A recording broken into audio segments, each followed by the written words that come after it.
Jiyan bi pirsan pêş dikeve, bi rexne û nirxandinên pêş dikeve. Dibe em ji pirsan netirsin.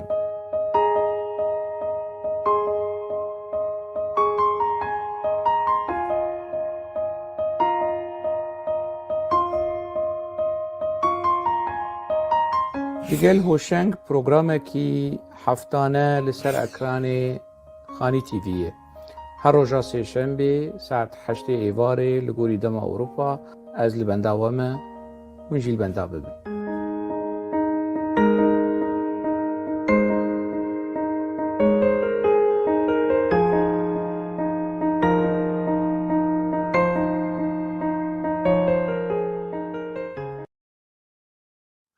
Temaşevanê hêja dema we xweş bi, di van xeleka de piçekî em ê li dîroka PKK vegerin, dîroka PKK a fermî û a nefermî bidin ber hevdûk da ku em bigêjin hinek encama, hinek têgihiştinên sererast derbarê vê diyardeya siyasî, civakî, çandeyî, hunerî û leşkerî û ewlekarî ku navê wê PKK. Di van xeleka de ez ê pir dûr neçim, yanî ez ê piranî xwe bispêrim medya PKK, edebiyatên PKK, pirtûkên Birêz Ocalan, tiştên ku ji vê makîneya hanê, vê fabrîkeya hanê derketî bermayiyên wê çi nav desta de heye, li gorî wan piranî li gorî van tiştên hanê gelek in. Ez ê lê vegerim û hewl bidim ku hinek şiroveya servan tiştên han bikim tiştê di nav destê me de heye. Tiştê ji xwe dizî û veşartî wenda ku yanî bi gelek kesên ku di nava PKK de jiyan û niha bêdengin ez nizanim waya. Yan jî gelek tiştên bi dizî û wenda û qirêj ku kesên ku ji nav PKK de yanî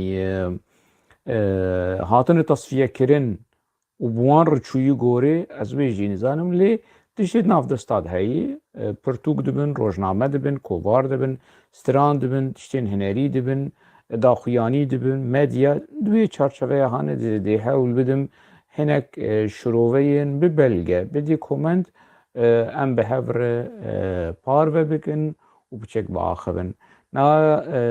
Rêxistina PKK bandora wê li seranserê Kurdistanê heye, li diaspora jî heye, heta roja îro ne wekî berê ye lê û ew ê yanî tune nebe wê bimîne jî. Piştî 100 sal cî wê ev diyardeya hanê, ev rewşa siyasî ku navê PKK yanî cim'a biçe wê Hesen were, Hesen biçe wê Elî were, Elî biçe wê Xelef were û bi vî rengî wê ev tişt berdewam bike. Ev rêxistina havnê, ev mîrateya hanê ku ji warê îdeolojîk civaka Kurd jehrî kiriye, ev jehrî insan dema nexweş dikeve, ji wê nexweşiyê rehecî dibe lê dîsa jehriya nexweşînê dimîne digewdî wî de, dimîne bi vî rengî civaka Kurd.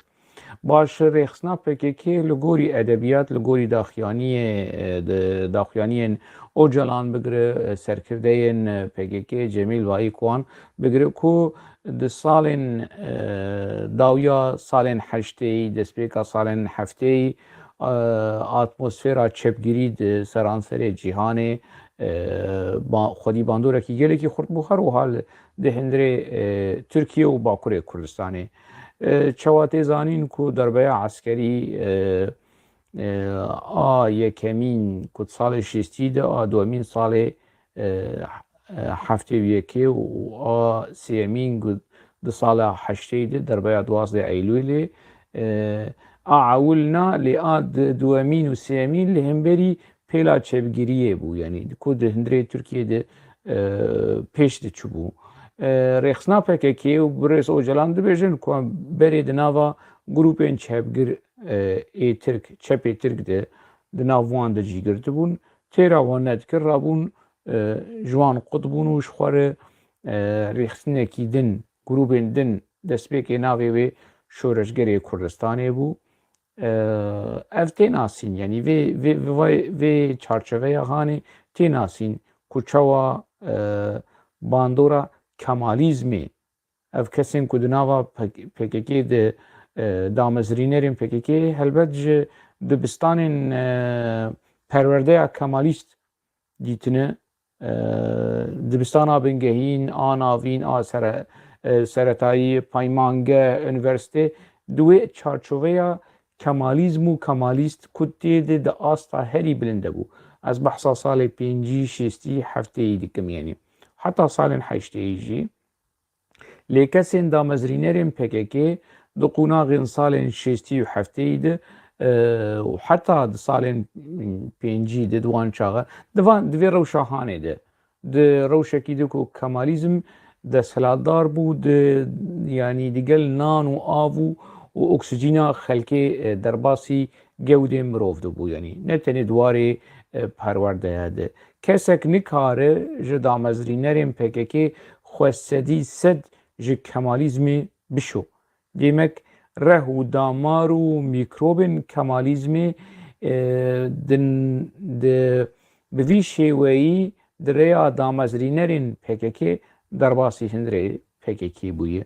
Reh û damar û mîkrobên çepgirên şoven ê Tirk ku hebûn ew jî di derbasî nava PKK bûye. Ev hatî naskirin heya dereceyekî baş.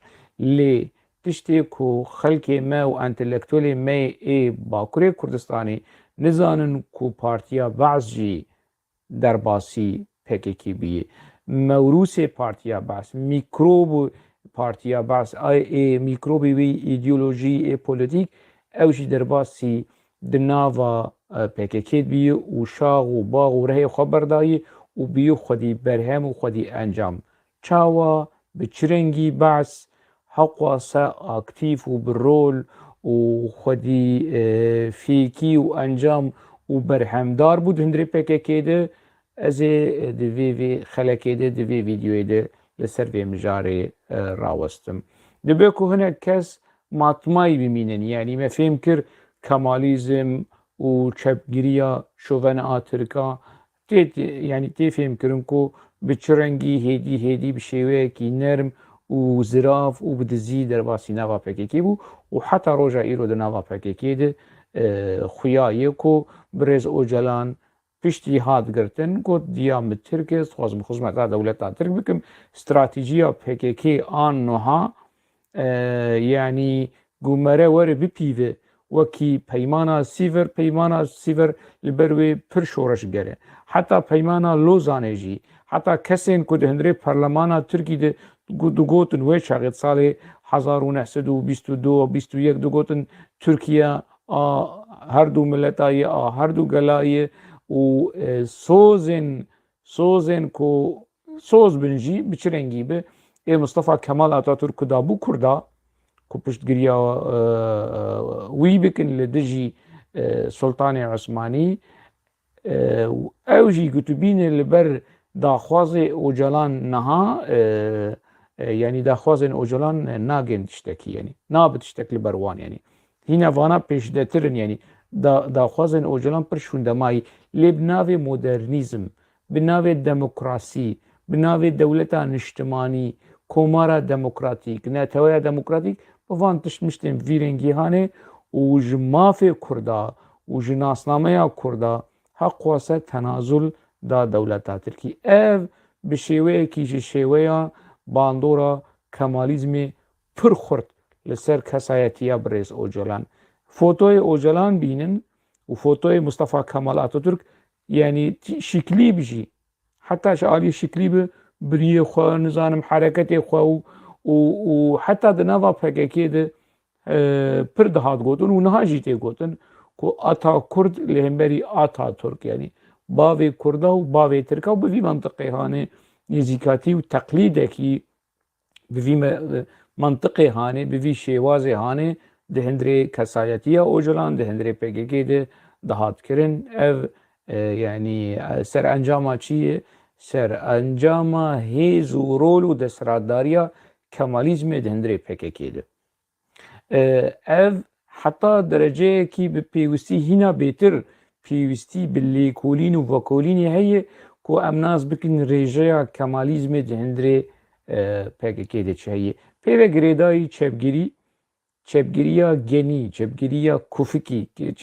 çepgiriya şoven a Tirka û ji xwe fikrê çepgirî bi tevahî ez xwe yekî çepgirim yani ez ne li dijî çepgiriyê me lê çepgiriya çewt wekî a Stalîn ku ji bo PKK mînak bû û hûn vegerin henera PKK pêşkêşî gelkirî stranên ku pesnê Stalîn dide ne pesnê Lênîn pesnê Stalîn dide pir yani hene mînak hene stranên Seyidxan hene di dîwarêhanê de û Ocalan wekî kesekî li ser şopa Stalîn dide çi şopa wî ya dîktatoriyê ku di Partiya Komünîst a Sovyetê de çawa Stalîn ew rol lîst lê de yani Ocalan jî ser wê diçe kesên lêberî Stalîn jî rabûn yani Trotsky ku hat tasfiye kirin mînakên wekî Trotsky di dîroka PKK jî de heye me berê jî gotî ez dubara dikim kesayetiya Çetin Güngör Semîr wekî Trotskiyê PKK me re dikare wî binirxîne kesê ku wekî Xruşov jî li hemberî di nava Partiya Sovyetê a Rûsyayê di nava PKK jî derketin lê mixabin neçû serî yani kesayetiya Mihemed Cahit Şiner wekî reformxwazê di nava PKK de ku PKK ew tasfiye kir me re dikare wî bike wekî mînakekî ku wekî Xruşovê Nikita Xruşovê ê di nava PKK de lê Ocalan wî tasfiye kir Partiya Komünîst Xruşov jî ji aliyê siyasî tasfiye kirin wî dûrxistin lê bez fikrê bez çawa derwasî nava PKK bû hinek kes dibi ku wilo matmayî bimînin ku ev çi xwe dibêje 20 sala Ocalan li Sûrî di hembêza rejîma Baş de hatî xwedîkirin hatî kedîkirin û ta qûnaxekî rêxistina PKK û pêre Ocalan îdî bibû wekî dermale li bendê bûn ka kîjan rojê were ku ji bo bibe qurbaniyê berjewendiyê rejîma Sûrî ew roj jî hat ku peymana Adana de 1700 Ocalan qewtan yani heta roja îro PKK pesnê 1700 û rejîma 1700 de serokê berê ê Sûriyeyê lê bi peymana Adana di payîza 1989 Ocalan ji Sûriyê hat qewtandin û fotoyê pasporta Ocalan pasporta wî ya Qibrisî istixbaratê Sûrî da Amerîkîya dan Tirka ji bo gulê bigerin û bibînin û yani wî şopa wî heta ku wî ji Kînyayê revandin demekî rejîma 1700 xıyanetê bi Ocalan dikir wî firot û tev lîwilo jî niha hûnê bibînin bê rêxistina PKK heya çi derece pesnê rejîma Ocalan de da di edebiyatê PKK de ê bi zimanê erebî pesendariya rejîma 1700 bê sînor bê hempa ji rêxistina Baş bêtir PKK pesnê 1700 dayî kesê ku bi zimanê erebî zanibe dibe ku xelkê me yê Bakurê Kurdistanê yan jî ê deverê din nizanin lê me dît û em jiyan û me xwend û em li ser perwerde bûn bê çawa 1700 di çavê Kurdê Sûrî de dihat şîrînkirin dihat xweşikkirin wekî lehingekî wekî serokekî wekî azadîxwazekî û ew bixwe dîktator faşîst taîfî komkujî li hemberî gelê xwe pêk anî kî 1700 di medya PKK a bi zimanê erebî pir rêklama 1700 dihat kirin sernavê PKK sernavê medya PKK û sernavê Konseya Serokatiya PKK di medya PKK a bi zimanê Tirkî jî ev tişt heye ez ê di vê vîdyoyê de dimînak bidim diyarkirin ku çawa PKK bi zimanê Tirkî bi zimanê Erebî bi her du zimana rêklam û propagandeya û pesnî rejîma Havdesed rejîma Sûrî a faşist a dijminê gelê Kurd li Rojavayê Kurdistanê PKK digir. Vî bi şêweyekî sîstematîk PKK vê rêklama hanê vê propagandaya hanê dikir.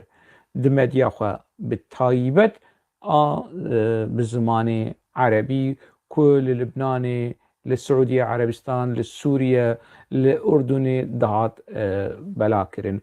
Ka niha em li kovara dengê Kurdistan binerin bê çi ez ê min hinek mînak ne hemû hinek mînakin ku belkî ji yanî ji bênderê piçek ez ê behsa wî bikim di vê vîdyoya hanê de em li vê vîdyoyê temaşe bikin ku rojnameya kovara dengê Kurdistan bê bi çi şêweyî bi çi şêwazî pesnê Havdesed dema ku zindî bû dema hîna ku zindî bû û desthilatdar bû û dema ku hîna Ocalan li Şamê bû û piştî Havdesed di sala 2000 mir Ocalan wê çaxê di hundirê Êmiralî de bû dîsa PKK dest ji rêklam û propagandeya rejîma Havdesed berneda wekî dostekî stratejî heta roja îro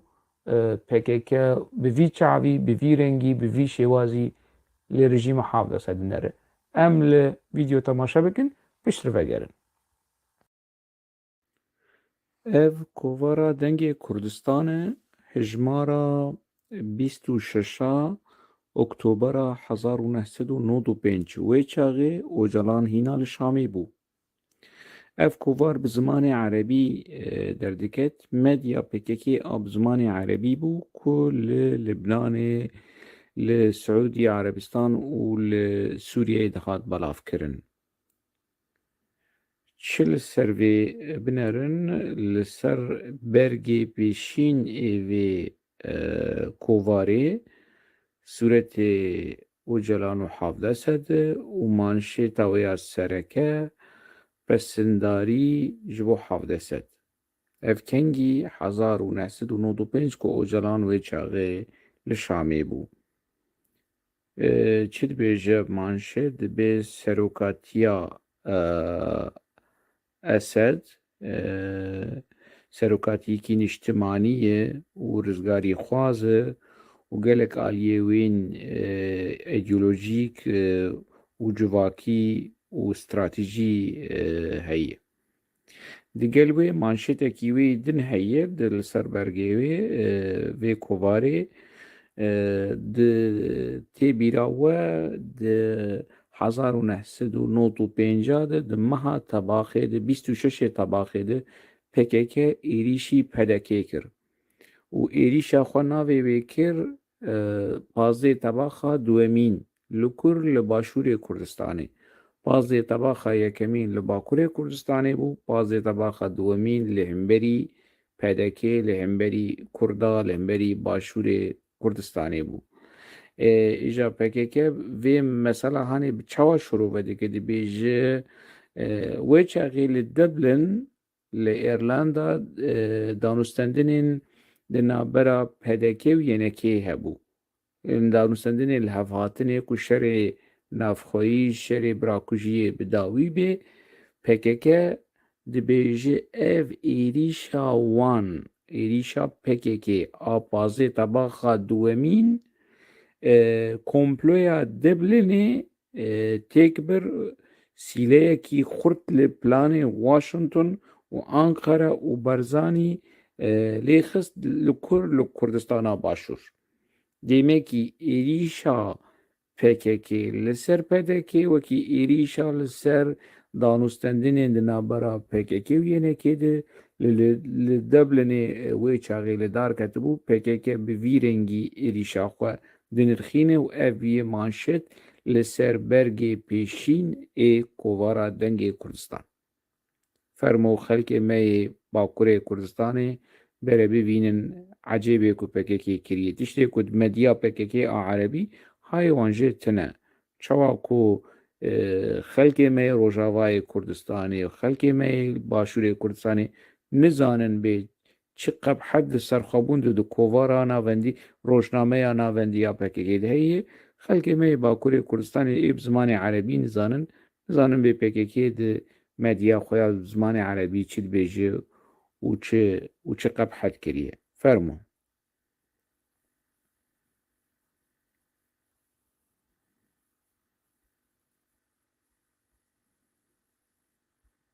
اول ورد بیجه پینگاوا باز طباق آدوامین و حمله ولات روژه لهمبری کی لهمبری پدکه لکی داره لباشوره کردستانه براو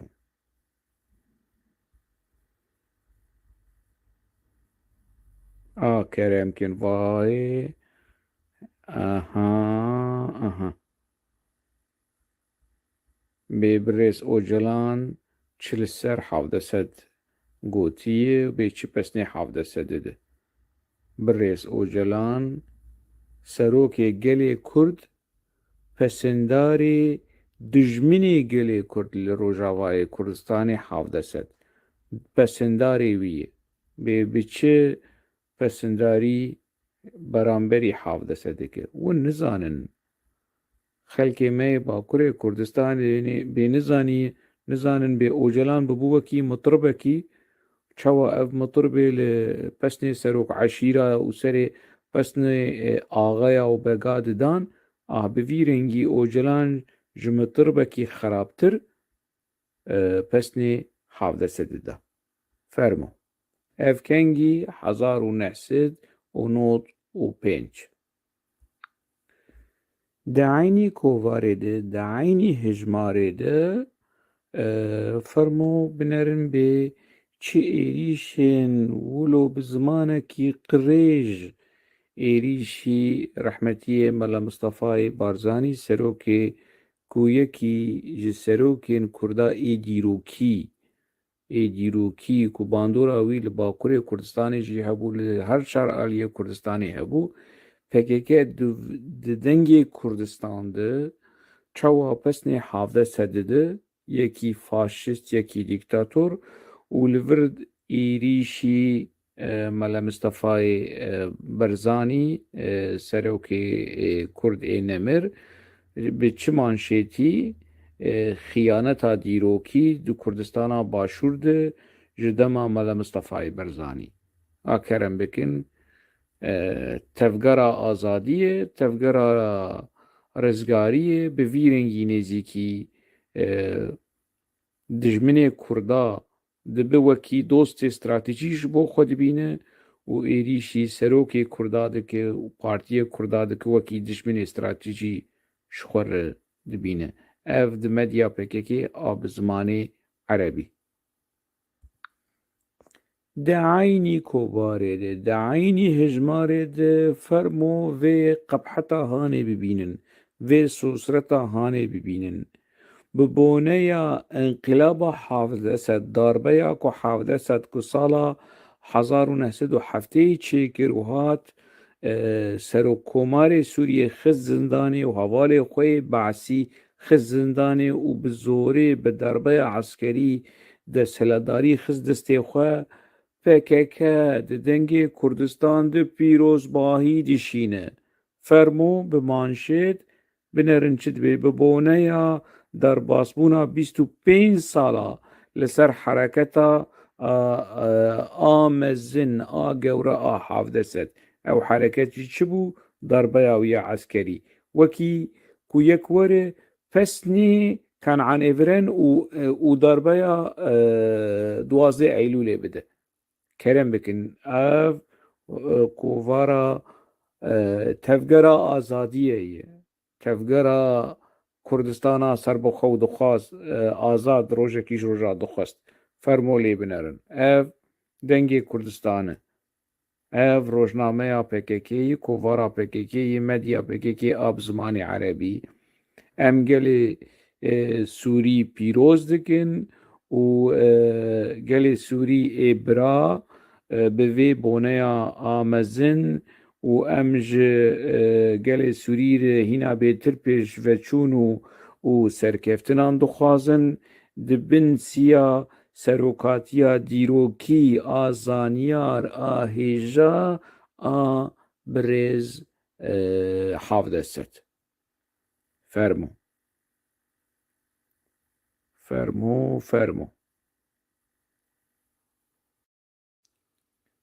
Ev jî dîsa dengê Kurdistanê kovara PKK a ku bi zimanê erebî li Sûrî derdiket. Mixabin bi reş û spî derketî ji ber ku PKK wê çaxê gelekî xemgîn bû li ser mirina Havdesed. Kovara xwe bi reş û spî ne rengîn derxist. Fermo binerin hejmara 38 û ku Havdesed di wê salê de di meha Hezîranê sala 2000 piştî Havdesed mir, bi vî şêweyî dengê Kurdistan derket wilo xemgîn, reş û spî binerin wê çaxê wê dengê Kurdistan, ev dengê Kurdistan, ev ji ku dengê Kurdistan e? Ev dengê Qebristan e, ev dengê Apoçîstan e, Esedistan e, Be'sistan e, ev ne dengê Kurdistan e. Sûretê Beşar Esed derxistîne û dibêjin meş berdewam e. Yani çi meseleyê ku Havdesed mir, layê wî hat cihê wî, Beşar Esed hat cihê wî. Meş berdewam e. Meşa dîktatûr û faşîzmê berdewam e. Ev çi ye? Qaşo ev dengê Kurdistan e. Fermo temaşe bikin.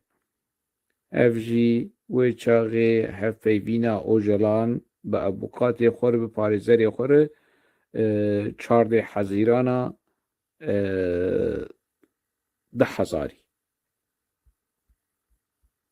Kawerin tiştekî gelekî girîng heye. Ev wê çaxê Rehmetiye Osman Ocalan hîna sax bû, daxuyaniyekî li di Roj TV. Tiştekî balkêş heye. Werin. Dîsa hevayê nivîsekî li ser Havdesed û li ser mirina wî di dengê Kurdistan de maşallah ji Xwedê re ava tabû. Ev daxuyaniya Konseya Serokatiya PKK ye ji bo mirina Havdesed. Sersaxiya PKK ji bo mirina Havdesed Hezîrana sala 10,000. Piçekî dirêj ez naxwazim zeman dema we biçe, lê pesnê ku ji Havdesed re hatî dayîn di vê sersaxiyê de pesnê ku ji pêxembera jî re nayê gotin. Tiştekî ecêb, tiştekî xeyalê we ti carî nagêje ku PKK rabe pesnê yekî faşîstî dîktatûr bi van gotinên xweş û şêrîn tu dibê qey PKK yanî dil ketibû Havdesed. Mere bi vî rengî pesnê evîndara xwe nade ya evîndarê xwe nade.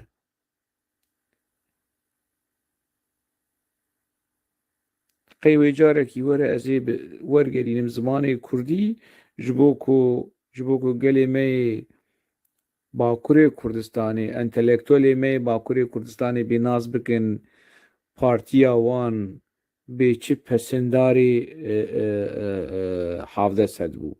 Yani melayê cizîrî bi vî rengî pesnê Selwa nedida. Mem pesnê Zînê nedida. Ev pesnê ku PKK ji Havdesed re dayî. Dema ku sax bû, dema ku geber bû. Fermo di aynî hejmarê de PKK wilo bi pêşwazî bi hêviyekî mezin meqaleyekî nivîsekî di vê kovarê de nivisandî pêşwaziya hatina Beşar Esedê. هاتنا بشار اسد لسر دستبرداریه اف جی لدنگی کردستان هی اف جی لدیرو کاپکه دی وکی دامغه کی رش و قریج کوی تجاری نیج بیر کرن حقواسه پسنداری کسین دیکتاتور و فاشیست پکه کریه از تشتكي ولو زيادة للسيرفي فيديو زي نبي جملة زينة تشنا زيادة بكم تشنا نوكي دن يعني نهال رژیما بعث لعراق دسلات داربو لسوريا جي دسلات داربو جه سال 1966 هر دو جي بضربين عسكري هاتن سر دسلات داري هر دو باسكي بعث للسوري والعراقي دمينا كان سركه هنا يعني صدام حسين وحافظ أسد هر دو کلتورکی ولو چیکرین کلچوا سروکاتیا نتوی و سروکاتیا ملی لی تفلی ولو جاتی دنا برا هر دو باسکن بحث ده بو کی به سروکی گلی عرب کی به ریبری گلی عرب ریبری نتوی ای گلی عرب گلو حافظ یا صدام حسین دوی قناغا هانه ده قناغا صارن حشتی حتی نوتی 20 سال اوجلان ده سال هفته و نه لشامه بو و نوتو پاییزا نوتو هشتا جه شامه درکت نیزی 19 سال 20 سال هم بیجن 20 سال لسوری ما دبن باندورا پارتیا باز تیکلی بر استخبارات سوری ره تیکلی به مالباتا باز ره فوتو تنانه لی دبیجن کو حافظ اسد جارک ده جارا اوجلان دیدی لی بی فوتو انا زانم چقی سر راست نراست لی تیکلی ده نابرا مالباتا اسد برایی وی بتایبه جمیل اسد دمکی ده خوکی پاریزر وکی ابوقات دوران کالکان و علی حیدر قایتان دمال آلمانیا گرتی بون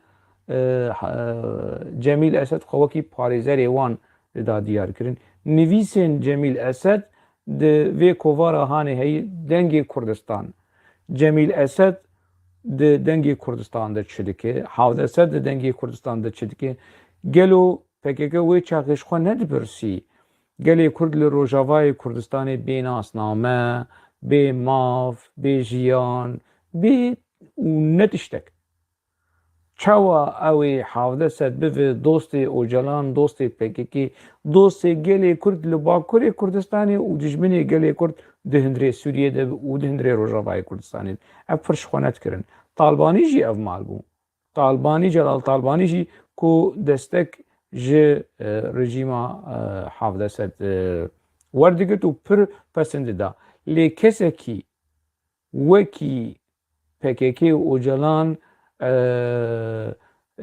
اوجلان و پکیکی طالبانی و پارتیا طالبانی یکی تی نشتمان دخل بیری که خواه دواره پسندایینا حافظ اسد و دواره خدمتا کج رژیم حافظ اسد رکرنه پکیک نمازت وان 10 سالین داویده و بری ویجی پر خدمت پکیک گلکی خدمت جه رژیم حافظ اسد کرد اف دستگدایینا رژیم حافظ اسد جبو پکیکیر نولو مفتی بلاش بو نولو هماش خوب بو یعنی لی تشنی جی پکیکی دهات خواستن چیه او جی بچرنگی نزیکی دوزا کرد پولیتیکیا انکار و امهای لحنبری دوزا کرد لسوری بمشي نا پکیکت مدیا خود پر بحثا انکار و امها درباره رژیم ترکی دبیجه و راسته رژیم ترکی پولیتیکا انکار و امهای لحنبری گلی کرد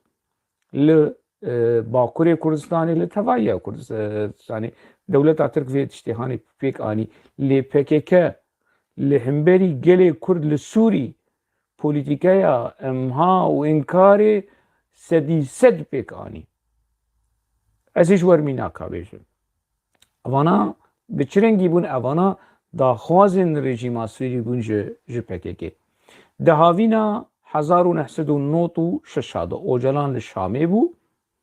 Rojnamevanekî Sûrî ku niha li Berlînê navê wî Nebil Milhem.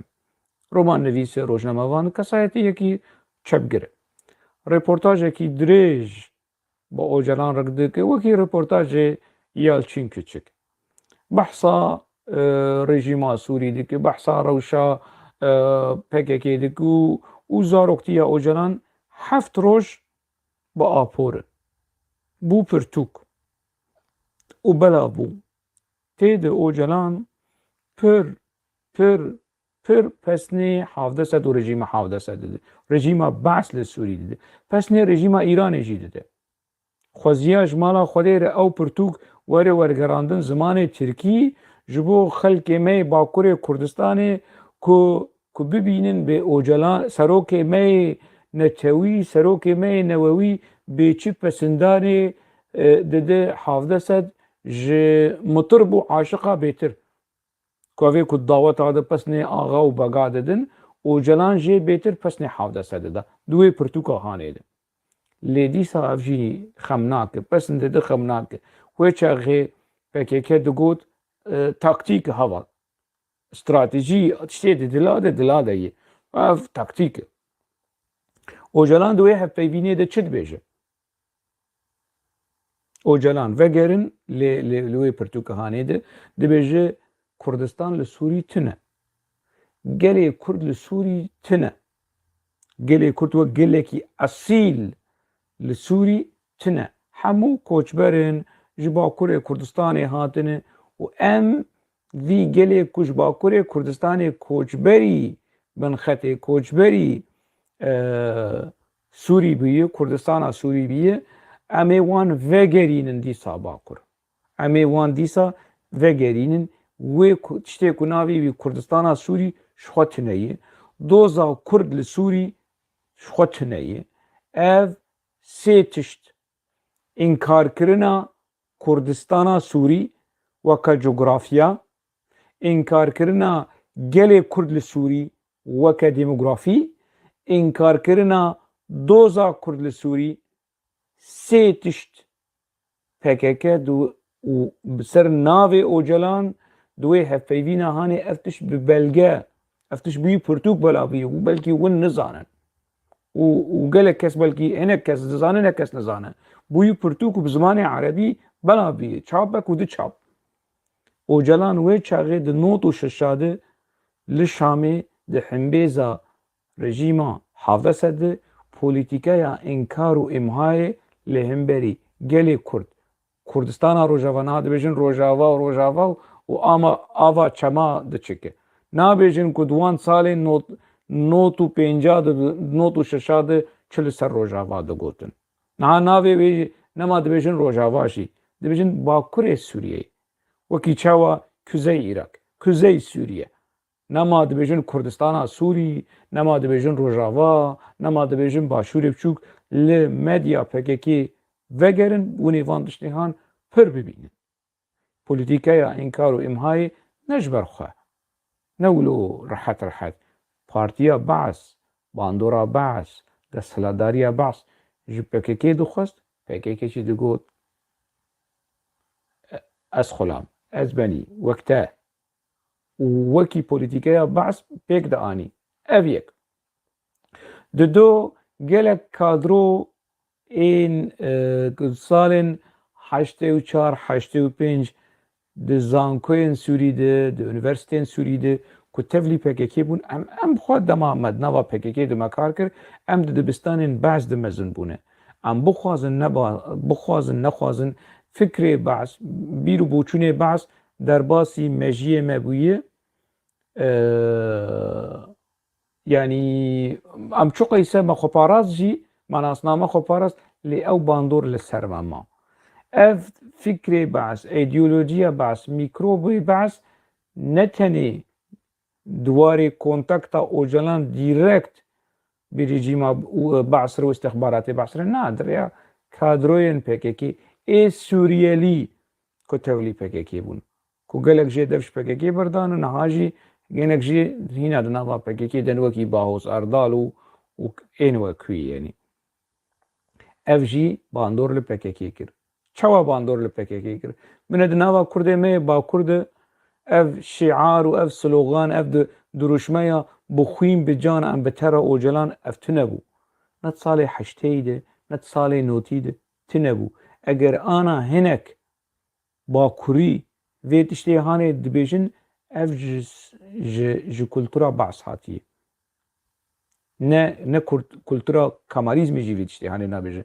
Stranên ku li ser Saddam Hüseyin û ê Hafız Esed û ê Beşar Esed hûn hemû kom bikin nayê riba stranên ku li ser Ocalan hatiyên çêkirin. Ji xwe em me behsa ev ji kultura Baş tê. Ewilo ne rehet derbasî koma berxwedan dema strana mezin apo, bilind apo, serok apo apê me ku di not û sisiya de xemgîn bîr hat koma berxwedan vê strana hanê got berî xemgîn bîr hat ev stran bi eynî tekst, bi eynî melodî, bi eynî awaz li Amûdê koma agirî Amûdê di sala notî û yekê strayî berî 2 sala. Ev ji kur hatî, ev ji kultura Baş hatî ku tu li ser serok heq wasa stran û heq wasa yanî stranên li ser Mala Mustefayê Berzanî hatî gotin belkî ser tiliyan tên jimar. Stranên ser Talbanî yan ser Kak Mesûd Berzanî belkî ser tiliya 5, 10, 100 çi qeyse sed. Lê stranên li ser Ocalan bêjimar. Bêjimar ku hatine gotin li komên muzîkê ên girêdayê PKK her bajarekî Rojavayê Kurdistanê komekî muzîkê tê de hebû her bajarekî her komekî muzîkê kasê derdixist di hindirê kasêtê de stranên li ser Ocalan de hat gotin. Koma berxwedan deynin alîkî. Hala PKK giş li alîkî komek wê hebû navê koma berxwedan lê li Rojavayê Kurdistanê her bajarekî koma berxwedana muzîkê hebû. Bi navên din koma Serhedê, koma Botanê, koma Cûdî, koma Agiriyê pir nav hebûn. Evana hemû rola koma berxwedan di warê perwerdekirin, di warê hunerî de çawa pesnê PKK bidin, çawa pesnê Ocalan bidin. Ev ji kur hatiye? Ev ji kultura Baş hatî derbasî nava PKK bûyî. Tiştên din jî derbasî nava PKK bûne. Têkiliya bi rejîma Îranê re ew jî heye û mijarekî taybet. Çawa fikrê Şîa, fikrê Elewiyetê derbasî nava tevgera PKK bî. Ev mijara vîdyokî din e xelekekî din ez ê bi belge li ser vê mesela hanê rawest. Çawa fikrê Elewiyetê PKK wekî partiyekî layîk, wekî partiyekî çepgir çawa wê were pesnê tiştê taîfî, tiştê olî, pesnê Xumeynî û rejîma İslamî ya Îranê bide. Yani PKK ev rol lîst demek fikrê mîkrobê İslamîsta Şîa û a Elewî ew jî derbasî nava PKK bîye. Lê niha mijara me mijara çawa ku Baş derbasî ezmûneya PKK bû. Niha me di medya PKK a bi zimanê Erebî me mînakekî dît. Ka em biçin medya PKK a navendî me dît dengê Kurdistan. Kovara dengê Kurdistan bêçil ser Hafız Esed û rejîma Sûrî dibêje. Ka niha em herin kovara serxwebûn, rojnama serxwebûn, rojnameya navendiya PKK bê ew çil ser Hafız Esed dema sax bû sala 1986 û dema geber bû mir cihemî di sala 2000 de bê serxwebûn çil ser vê rejîma dîktator dibêje ew jî hinek mînak me civandin ji bo ku bibin belge bibin milkê dîrokê û ev rêxistina hanê dema kes were rexne bik wê binirxîne û rewşa wê bineribê çi halî de bû bi belge rexne bike. Kamil vîdyo temaşa bikin piştran veger. Ev rojnama serxwebûn e هجمارا 1986 بنرن به چاوا PKK رێکلاما ڕژیما 17 ژوێ چاغێدە ژوێ دەمێدە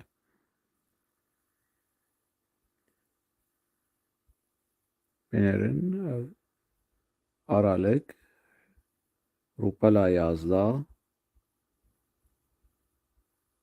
serxwebûn kerem bikin.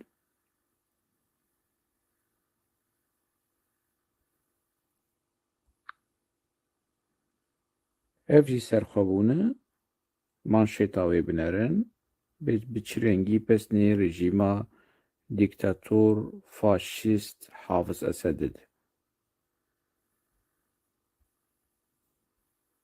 Ev kengiyê hezîrana 10,000 piştî 17 mir piştî geber bû PKK nûka pesnê Hafiz Esedê de.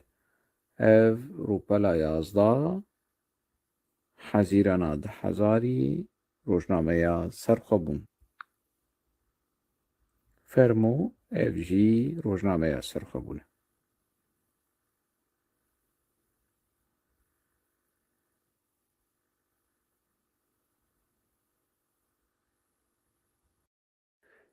Ev jî sersaxiya ku Konseya Serokatiya PKK ji rejîma Basr şandiye bi boneya mirina Hafiz Esed. Bi boneya geberbûna Hafiz Esed re Konseya Serokatiya PKK di sala 10,000 de piştî ku Ocalan hatî girtin, piştî ku Ocalan ji wir derketiye dîsa bi van pesn û halanê mezin ev sersaxî hatiye nivîsandin teksta wê hûn dikarin di rojnameya serxwebûn de hejmara hezîranê a sala 10,000 bibînin û li ser rûpela yekemîn rûpela pêşî hûn ê bibînin. Binerin hevayê sersaxiya PKK ji bo rejîma Hafiz Esed di serxwebûn de bi zimanê Tirkî çi lazmatiya xelkê me Bakurê Kurdistanê naz bikin Hafiz Esed mir nemir demek mesele sîstematîk e, mesele stratejî ye. Têkiliya Partiya Baş, têkiliya rejîma Hafiz Esed bi rejîma Abdullah Öcalan. Fermo lê temaşe bikinin. Rojnama serxwebûn, serxwebûna Kurdistanê pesnê Hafiz Esedê de û sersaxî ji rejîma Hafiz Esed re dixwaze. Di rûpela yekê de.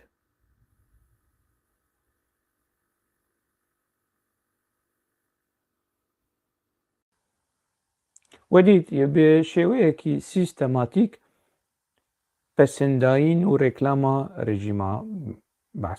Ela me fêm kir bi zimanê erebî PKK li Sûrî bû, zimanê erebî bixwaze Kurdê Rojava bixapîne, bixwaze Hafiz Esed di çavê Kurdê Rojava de xweşik bike, wekî azadîxwaz, wekî piştgirê piştevanê tevgerên rizgariya Netewî bide diyarkirin, vî mintiqê hanê bi zimanê erebî xem nake.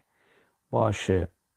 Gelo wezîfe a PKK bû ku bi zimanê Tirkî were Hafiz Esed di çavê Kurdê me Bakur de xweşik bike. Di çavê kadroyên xwe wan perwerde bike. Wan perwerde bike ku Hafiz Esed tiştekî gelekî mezin e, tiştekî gelekî demokratîk e, tiştekî gelekî şoreşger e. Serokatiyekî heqwasa mezin, şoreşger, azadîxwaz bi zimanê Tirkî tu were bi vî rengî vê rola hanê bilîze gelo ev erk û wezîfeya PKK bû. Yani kovara rojnameya serxwebûn wekî bibe wekî rojnameya Partiya Baş lê bi zimanê Tirkî were rêklam û propagandeya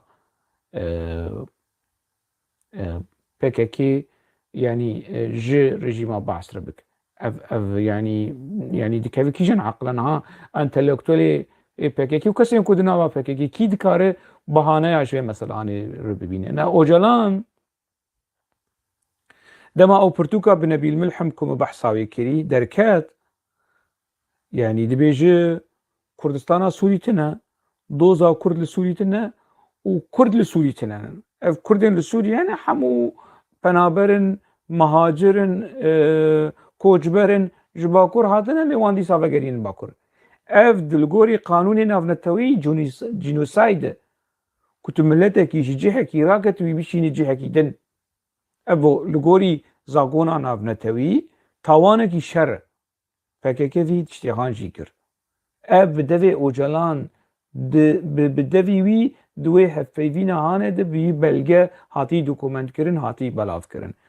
دما اوجلان پر هات رخنه کرن و چاقی. یعنی اجیدنا و خواتا PKK ده بون و چاقی باجاری در بسیه. مپر يعني ناس هني قلت كس بالصدا بحزارة روجافاي قالي ماي كرد لسوريا ايه بشتقري PKK وانا بشتقري PKK حلوستكي رخناي برفره وبلند لهمبري اوجلان دا اوجلان جديبلا كو رخنا قبول بك وندزانن سروكي ماينة تاوي چبر سفدا بكاسيت بالدنك شاند وما في دنجي هام بهيست هات كو مسألة كل بك كوركر شو قلت اف كسين كو فان قلتني هان دبيجن خديه مجيه مشكانه يعني فهم ناكن جداهية دنابرا استراتيجي وتكتيكي دي فهم ناكن يعني قاشو اف اخافتني اوجلان تكتيك بو واوجلان بفان اخافتني خانه دي رژیم بعض بخاپینه و نولو ها دجا اوجلان پشتی کو چوی زندانه جی دیسا پسنه حافظه صدایی دیسا پسنه رژیم حافظه صدایی کونسیا سروکاتیا PKK ده سالا 10,000 ده پشتی 4 سال 5 سال سروی هفیوینا کو از بحث دکم کو اوجلان تید پولیتیکایا انکار و امهای تید پیک آنی كو كردتنا كردستان تنا دوزا كرد لسوري تنا فحمود اشتنا وامي چارا سر بكن ورژيما سوري رازيج في مثلا هاني بشتي بچهار سالاجي سالا 10,000 ده ديسا وديد ب PKK چه پسن چه تليلي و چهاران پسند ده حافظت كو حافظت مري خلاص كرد جي خلاص بون عرب جي خلاص بو دنيا جي خلاص بو لبناني فلسطيني حمو كسم كو حافظت كوم كجي لسر سريوان بيكاني حافظت خلاص بون PKK تي پسني حافظت ده تيمكي مسألة كي دركت خودية مجيه مشكا كي دركت كو دروال قلي كردكر ودقو تكتيك واستراتيجي ديمكي حافظت ورژيما بعث دركت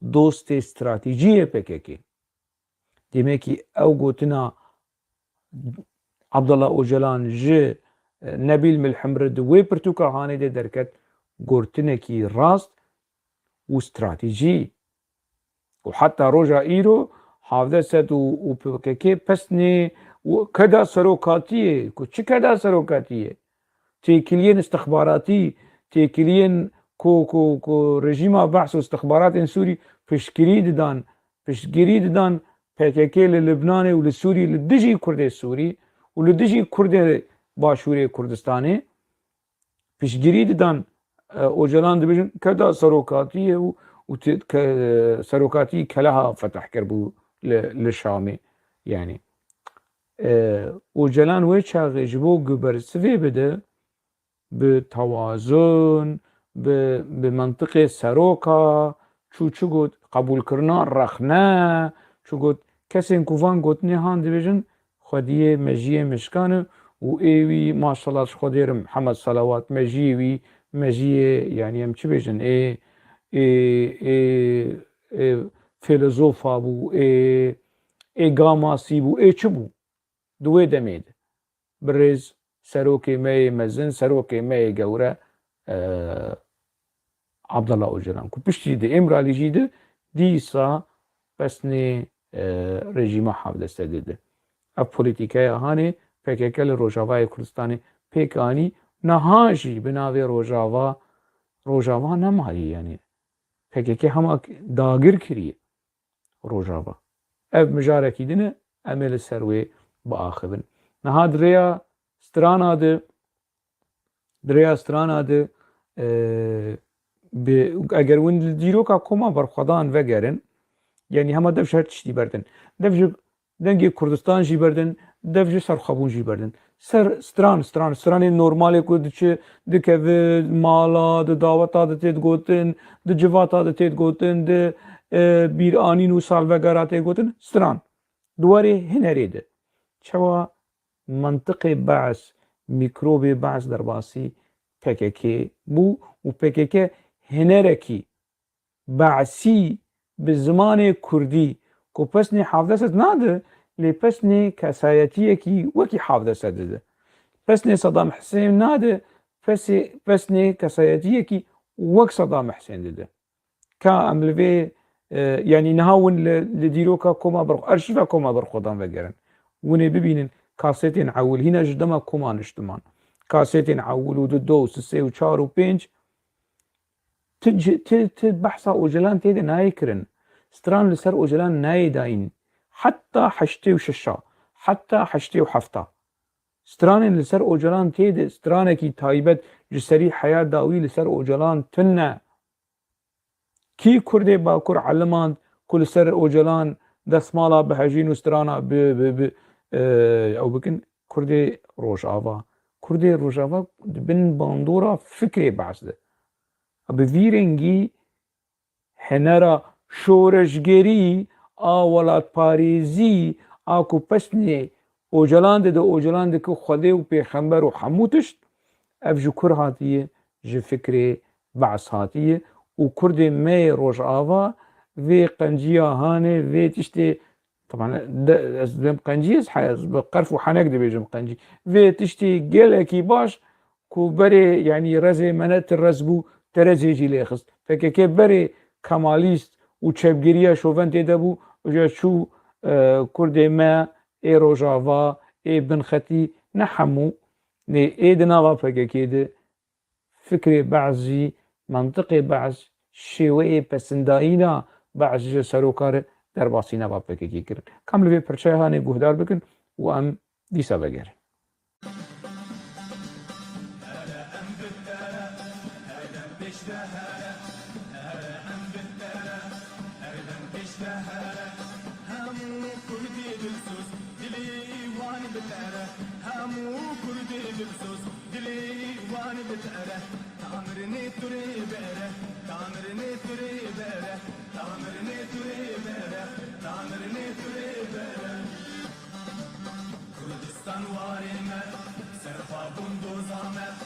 Kurdistan varime, serfabun dozame, PKK partiyane, erneke eliyane, PKK partiyane, ergeke artişane, abuya serukime.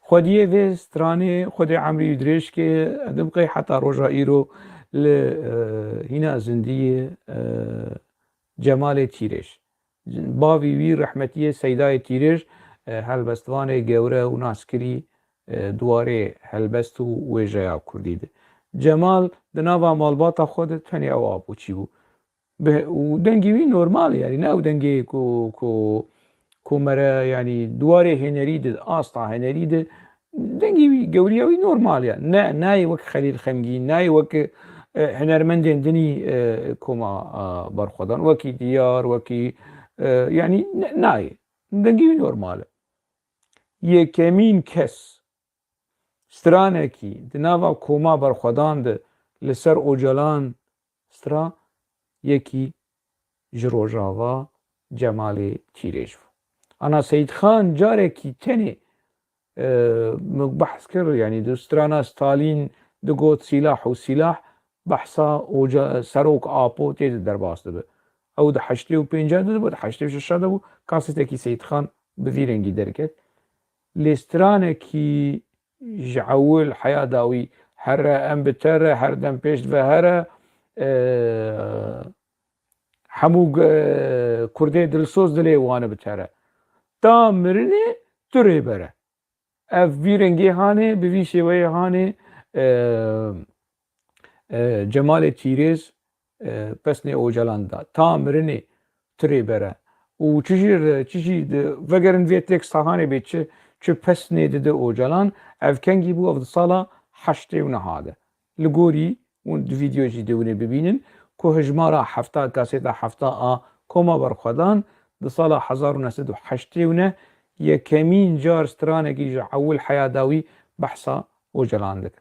Me berê jî behs kiriye di gelek vîdeoyên din de ku Ocalan piştî Kongreya Sisiya sala 1980 û şeşa de îdî fotoyî wî û sûretî wî û gotina serok û di nava medya PKK de pir dihat bikare anîn.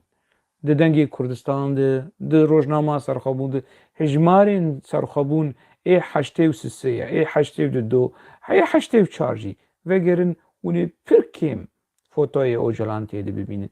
Lê ji heştê û pênc û berjor de bi taybet heştê û şeş de îdî dîktatoriya Ocalan duwarê siyasî de, rêxistinî de, ragihandin de, medya de îdî hat rûnişkandin. Lê derbasî nava hunerê nebibû. Bi saya birêz Cemalê Tîrêj yekemîn stran di nava Koma Berxwedan pesnê pesn dide Ocalan. Gelek stranên din jî hinek stranên comerd heye. Can apê me ew xelkê me yê Rojavayê Kurdistanê stranî. Comerd, hunermend comerd ew jî edim qey vê strana hanê û stranekî din jî wî heye li ser Ocalan ji Rojavayê Kurdistanê. Kultura pesendayîn direya strana de, pesendayîna seroka direya strana de yani bi vê qelafetê hanê, bi vê pirbûna hanê, bi vê hêsbûna han kultura Baesê niha di hundirê PKK de gelekî xurt. Gelekî xurt û gelekî pêş diçî. Meh derbas nabin stranekî ser û piştî ev çîroka Rojava û PKK ew qaşo ji me re xwelîseriya demokratîk li Rojavayê Kurdistanê çêkiriye. Meh derbas nabin wê stranekî li ser Apo û li ser Ocalan çê bikin.